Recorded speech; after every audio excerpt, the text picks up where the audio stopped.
High বন্ধুরা, তো তোমরা সবাই কেমন আছো? আশা করি তোমরা অনেক ভালো আছো আর আমরাও অনেক ভালো আছি। তো চলে এসেছি নতুন সন্ধ্যায় নতুন একটা ধামাকাদার ভিডিও নিয়ে গাইস। একদম। আচ্ছা, সবথেকে ফার্স্ট কথা, তোমরা কে কোথা থেকে দেখছো আর তোমাদের ওখানে কেমন গরম পড়েছে সেটা কে কোথা থেকে গাইস আমাদের ভিডিওটি দেখছো অবশ্যই গাইস কমেন্টে জানিয়ে দিও। আমরা একটু দেখতে চাই আমাদের ভিডিওটা কতদূর গেল। অবশ্যই অবশ্যই। তো গাইস থাম্বনেল দেখো তোমরা বুঝতেই পেরেছো গাইস আজকে কি সম্বন্ধে গাইস আজকে ভিডিওটি হতে চলেছে। একদম একটা মানে তেল লাগতো একটা ব্যাপার, ঠিক আছে? দ্বন্দ্ব যাকে বলে, মানে দড়ি টানাটানি। তোমরা তো ভালো করে জানো যে বাংলাদেশ আর ইন্ডিয়ার ভিতরে এখন অনেক দিক দিয়ে অনেক কিছু বাণিজ্যের পথ বন্ধ হয়ে গেছে বা সামথিং অনেক কিছু বন্ধ হয়ে গেছে। সমস্যাটাই যার জন্যই বললাম দড়ি টানাটানি হয় না, দেখি কার দিকে যাই। অবশ্যই অবশ্যই। তো সেটা তেমনই একটা ভিডিও। তো যারা যারা এখনো পর্যন্ত চ্যানেলটাকে সাবস্ক্রাইব প্লিজ গাইস সাবস্ক্রাইব করে দাও। যারা সাবস্ক্রাইব করেছো গাইস তাদেরকে অসংখ্য ধন্যবাদ। তো গাইস বেশি কথা না বলে গাইস আজকে টাইটেলটি আগে দেখে নেওয়া যাক। বলছে যেভাবে ইউনিসের কাছে হেরে গেলেন মোদি, মানে যেভাবে ইউনিসের কাছে হেরে গেলেন মোদি। সত্যি ইউনিস যা করছে মানে অমায়িক ধারণার বাইরে। মানে বাংলাদেশকে এতটা ডেভেলপ করে দিচ্ছে, মানে 8 মাসে কতটা ডেভেলপ করেছে একমাত্র বাংলাদেশের মানুষরা জানি। আর আমরা মানে ইন্ডিয়ান যারা বাংলাদেশের খোঁজ খবর রাখি তো অবশ্যই তারা জানি, তাছাড়া কিন্তু গাইস কেউ জানবে না। তো আমরা তো প্রতিনিয়ত তোমাদের বাংলাদেশের খোঁজ খবর রাখি, কারণ আমাদের টোটালি ভিডিওটা তোমাদের বাংলাদেশের রিঅ্যাকশনের উপরে যায়। তো আমরা তো টোটাল খবরটা জানোই যে আমরা আগে অনেক ভিডিও বানিয়েছিলাম যেখানে আমরা অনেক ভিডিওতে বলেছিলাম যে আমাদের বাংলাদেশ কিন্তু অনেকটা পিছিয়ে আছে, অনেকটা এটা দরকার সেটা দরকার। আমরা এটাও তোমাদের কাছে বলেছিলাম যে আমরা জনগণ, আমরা কিন্তু একমাত্র পারি বাংলাদেশটাকে আরো অবশ্যই অবশ্যই। তো আমাদের সত্যি কথা বলতে কি, আমি জানি না কত আমাদের অনেক হয়তো ভিউজ হয়নি আমাদের ভিডিওতে, কিন্তু তাও আমাদের ভিডিও করাটা সার্থক হয়েছে, কারণ অবশ্যই আজকে দেখতে পাচ্ছি আমাদের বাংলাদেশে কতটা উন্নতি পথে যাচ্ছে। সত্যি ডক্টর ইউনিস আসার পরে 8টা মাসে গাইস এতটা ডেভেলপ হয়েছে আমাদের, মানে বাংলাদেশ এতটা ডেভেলপ হয়েছে ধারণা। আমাদের কথা বলা যে সার্থক হয়েছে, আমাদের ভিডিও বানানোটা সার্থক হয়েছে, এটা অনেকটা। তো তার জন্য ডক্টর ইউনুস যথেষ্ট পরিমাণে কিন্তু লড়াই করছে আমাদের বাংলাদেশের জন্য।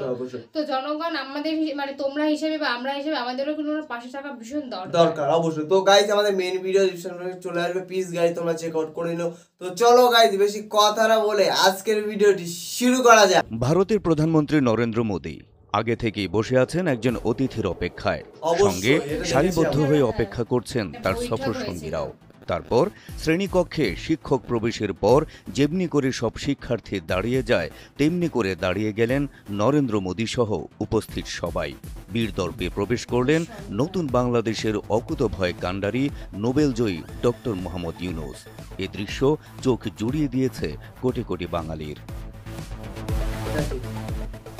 কূটনৈতিক বিশ্লেষকরা বলছেন ডক্টর ইউনুসের জন্য নরেন্দ্র মোদীর অপেক্ষা, সামান্য দেরিতে ডক্টর মোহাম্মদ ইউনুসের প্রবেশ এবং সকলের দাঁড়িয়ে যাওয়া নিছক একটি স্বাভাবিক ঘটনা নয়, বরং এর রয়েছে সুদূর প্রসারী কূটনৈতিক গুরুত্ব।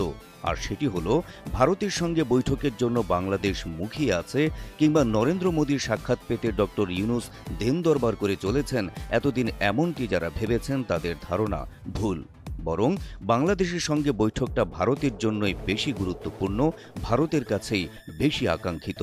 থাইল্যান্ডের ব্যাংককে বিমস্টেক সম্মেলনে মোদি ইউনুস বৈঠকের শুরুটা ঠিক এমনই কূটনৈতিক বার্তা বহন করে। বিশ্লেষকরা বলছেন ভারত বাংলাদেশ বৈঠকে আরও একটি দিক দিয়ে মোদিকে পেছনে ফেলেছেন ডক্টর মোহাম্মদ ইউনুস, আর সেটি হল নরেন্দ্র মোদীকে দেওয়া উপহার। 10 বছর আগে মুম্বাইয়ে অনুষ্ঠিত 102তম ভারতীয় বিজ্ঞান কংগ্রেসে ডক্টর ইউনুসকে স্বর্ণপদক দিয়েছিলেন নরেন্দ্র মোদী, আর সেই ছবিটিকেই বাঁধাই করে উপহার হিসেবে মোদীকে দিয়ে ডক্টর ইউনুস বোঝাতে চাইলেন বাংলাদেশ অকৃতজ্ঞ নয়, বাংলাদেশ বন্ধুত্বের মর্যাদা দিতে জানে। ইউনুস বোঝাতে চাইলেন সম্পর্কের উন্নয়ন ঘটাতে চাইলে বাংলাদেশের বর্তমান নেতৃত্বের উপর আস্থা রাখতে পারে ভারত। বিশ্লেষকদের মতে ইউনুস মোদি বৈঠকের সবচেয়ে প্রত্যাশিত এবং ফলপ্রসূ দিক ছিল ভারতের কাছে উত্থাপন করা বাংলাদেশের দাবিসমূহ। শেখ হাসিনার সরকার বছরের পর বছর যে দাবিগুলো তোলার সাহস করেনি, মুখের উপর সেই দাবিগুলোই করলেন ডক্টর মোহাম্মদ ইউনূস। তিস্তার পানি বন্টন চুক্তি, সীমান্তে হত্যা বন্ধের মতো অতি জরুরি বিষয়গুলো ইউনূস তুলে ধরলেন অতি গুরুত্বের সাথে। সঙ্গে জানালেন শেখ হাসিনাকে ফেরত দেওয়ার মতো স্পর্শকাতর দাবিও। মাননীয় চিফ অ্যাডভাইজার মহোদয় ইন্ডিয়ার প্রধানমন্ত্রী শ্রী নরেন্দ্র মোদীর সাথে বৈঠক করেছেন এবং বৈঠকে আমাদের সাথে যে পারস্পরিক স্বার্থ সংশ্লিষ্ট যতগুলো ইস্যু ছিল সবগুলো নিয়ে কথা হয়েছে। যেমন শেখ হাসিনার প্রত্যর্পণ বিষয়ে কথা হয়েছে, শেখ হাসিনা যে ওইখানে বসে অনেক ধরনের ইনসেন্ডিয়ারি কমেন্ট করছেন সেগুলো বিষয়ে কথা হচ্ছে। বহুল কাঙ্ক্ষিত ভারত বাংলাদেশ বৈঠকের পুরোটা সময় হাস্যোজ্জ্বল ও স্বাভাবিক দেখা গেছে বাংলাদেশের প্রধান উপদেষ্টা ডক্টর মোহাম্মদ ইউনূসকে। অন্যদিকে বৈঠকে অনেকটাই অবসাদগ্রস্ত ও চিন্তিত দেখা গেছে নরেন্দ্র মোদীকে। ফলে এই বৈঠকে প্রাথমিকভাবে মনস্তাত্ত্বিক বিজয় অর্জন করেছে বাংলাদেশ, এমনটাই মনে করছেন কূটনৈতিক বিশেষজ্ঞরা। Habib Rasel, NTV online. তো বন্ধুরা, আমাদের ভিডিওটি তোমাদের কেমন লাগলো গাইস অবশ্যই কমেন্টে জানাও। এখানে আমাদের ডক্টর ইউনূস মানে আমাদের শেখ হাসিনা এত বছরে যে কাজটা করতে পারেনি সেটা ডক্টর ইউনূস করে দেখালো। 8 মাসে করে 8 মাসের মধ্যে করে দেখালো। যেখানে শেখ হাসিনা মানে বলতে ভয় পাতো, দাবি করতে ভয় পাতো যে এই জিনিসটা করতে হবে কি ওই জিনিসটা করতে হবে না। মানে মুখ ফুটে তো একটা মানুষ, সে দাবি ছাড়ো, মুখ ফুটে তো একটা মানুষ বলবে যে না আমার এটা দরকার বা এটা করতে হবে বা এটা কিছু, সে মুখ ফুটে বলার মতো ক্ষমতা তোমার শেখ হাসিনা ছিল না। সেটা কে করে দেখালো? আমাদের ডক্টর ইউনূস। আর ডক্টর ইউনূস কিন্তু আরেকটা জিনিস বলেছে, আরেকটা জিনিসকে ফেরত চেয়েছে।